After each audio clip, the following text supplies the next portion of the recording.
The skyline in this inner city neighborhood of Syracuse, New York is pierced by the spires of a red brick building, crescents having replaced crosses, staring toward the heavens. This building is now known as Masjid Isa ibn Maryam, or the Mosque of Jesus, Son of Mary. Until 4 years ago it was called the Holy Trinity Church. Walk inside and a verse from the Quran engraved in wood reads, "Allah will forgive everyone, regardless of their sins." I always say that these walls were waiting to hear the Quran for 100 years, and that's kind of the sense I had right from the very beginning. Yusuf Soul has been a part of this church-to-mosque journey from the beginning. He admits it was not easy to hear Islam's call to prayer, the Adhan, echo in a church. There are some people who are very angry and upset. People who I never saw before were angry at me personally, because people put me a little bit in front, being an American.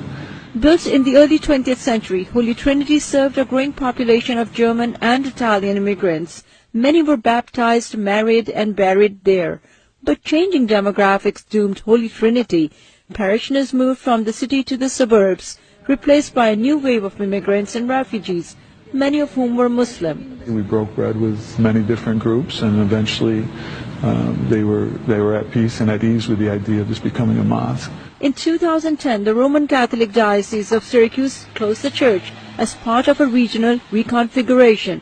Although others were willing to pay 3 times the price to turn the church into a bar, it was sold to a Muslim group for much less money, so God could still be worshipped in a house of God. And then the rehabilitation of the building started. Pews were removed, its wood used to fix the floor. Thousands of crosses on the walls were redesigned or painted over.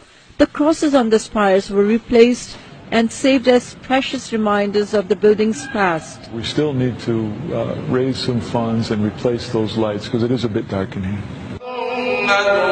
This mosque is different than others in the area because there is not a separate room or wall separating men and women. There is no designated imam or a person to call for the prayers. The idea is the mosque belongs to everyone.